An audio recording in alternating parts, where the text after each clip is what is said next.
Jai Gurudev. Question. I rarely experience true surrender. Can you explain why? Answer. Faith and surrender are two important parts of this path.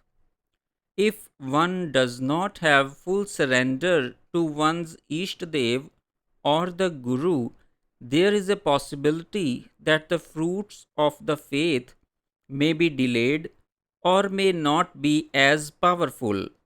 Consequently, one's faith may diminish and disappear. These feelings cannot be verbalized even though they are felt in the heart. The disciple becomes fearless if he can take full refuge in his Guru's grace. But such aspirants are very rare. The aspirant who surrenders to the Guru should not be apprehensive and fearful. Any form of doubt in the Guru or God can deplete one's faith and lose one's sense of surrender. If you are expecting that your refuge, the Guru or God, must fulfill your desires, then that is not surrender. The person who surrenders gives up thinking about personal gains and losses and leave it all to the Guru. He remains happy under any circumstance. He undergoes the period of worldly scarcity and sufferings with a firm belief that his ultimate good is hidden in whatever happens. Question. Sometimes the Kriya Shakti brings out physical illness and heals those weaknesses. Is it true that sensual sanskars from many lifetimes also appear? Will they be cleared by Kriyas? Sometimes very strange, perverted feelings come up and we start to hate ourselves. Other people start to criticize us and wonder what kind of aspirants we are. What is the duty of the aspirant at such times? Answer. Sometimes aspirants complain that after Shaktipat and Kundalini awakening, both their anger and sex drive increases. This may be true for other weaknesses as well. It means that these impressions were potentially present within. If they have come to prominence due to Kundalini awakening, they will also subside spontaneously. In such circumstances, one must examine whether there is any external stimulus or influences causing such an upsurge of weaknesses. If there is, then Kundalini awakening is not the cause. On the other hand, if desire manifests and there is no beautiful woman around, or if anger manifests without cause, this is likely to be the purifying work of Kundalini. After Shakti awakens, the mind and the body of the aspirant can become so delicate, sensitive, and transparent that external factors affect him quickly.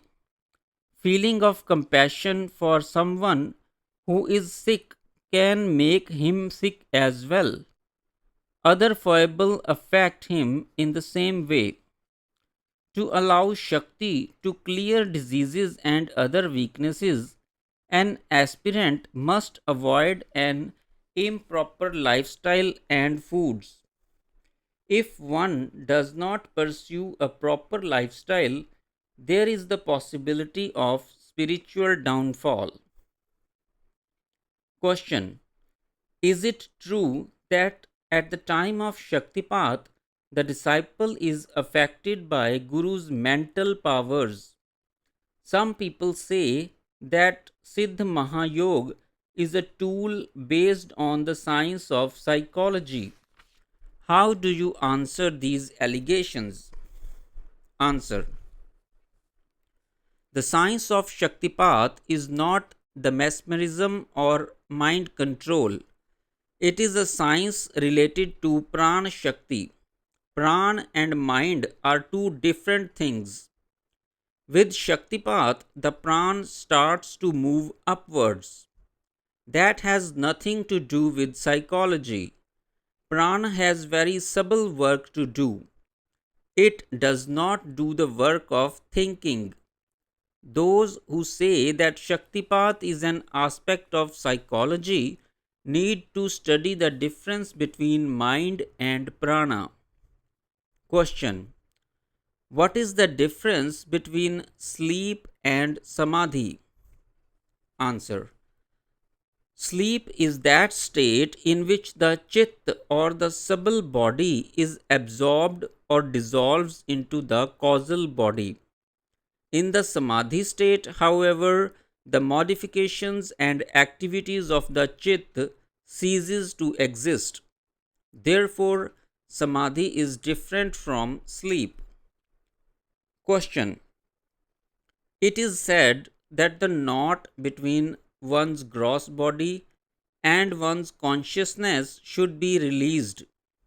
This should be the real goal of any spiritual practices. But some great spiritual masters have no practice for Shakti awakening. Why then should one waste time and energy awakening the Shakti? Answer.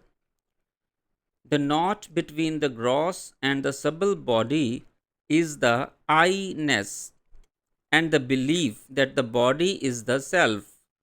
This is called Chetana, lower consciousness.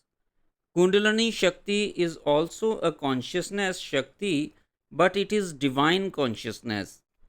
Its awakening is called Pratyak Chetana in Yoga Darshan, which means direct experience of God's independent consciousness. Constant surrender to this divine consciousness unties the knot between the gross body and consciousness. There is no other way to open that knot. Saint Tulsidas says in Ramayana, Jad chetana hi granthi pari gayi, jadapi mrisha chhutat kathinai. Meaning, a knot has been formed between the gross and the subtlest. Even though it is an illusion, it is very difficult to undo. There are many avenues to Shakti awakening. It is possible that the great being you are referring to may not have done any explicit practice for awakening the Shakti, but it would be not correct to assume that he did nothing to awaken Shakti. Sometimes Shakti is awakened spontaneously as a result of sadhana done during a past life. Question. How can an aspirant know when a Shakti Sankraman, the onslaught of another person's Shakti, is taking place? How can one protect himself from that? Answer. After Shakti awakens, it remains active throughout one's life. Its kriyas can be experienced every moment, all day and all night. The kriyas change as the aspirant's state of mind changes. For example, when Shakti is awakened, the upsurge of love, devotion, compassion, anger, etc. become more powerful. With the force of those outbursts, Shakti Sankraman also takes place. During ordinary times, Shakti Sankraman does not occur. Also, during lectures, discourses, discussions, Shakti can affect both the listener and the other person. During Shakti Sankraman, one can experience the coming and going of Shakti. If one does not have that experience, it can also be seen as having good and bad effect on the others. If someone curses, it comes true. If out of compassion blessings are given, that can manifest as well. But in both of these situations, it is hard to keep clear of potential disadvantage. Feeling compassion for a sick person may help heal him, but the disease may enter one's own body. Thus, there are two ways to recognize a Shakti Sankraman incident. One is through subtle insight and direct experience, and the other is by observing external effects. To protect oneself from this, an aspirant should avoid crowds as much as possible. One can also stop a Shakti Sankraman with mental willpower. Whenever there is an emotional outburst, one must walk away from the situation. Maintain a balanced mind whenever possible. Jai Gurudev.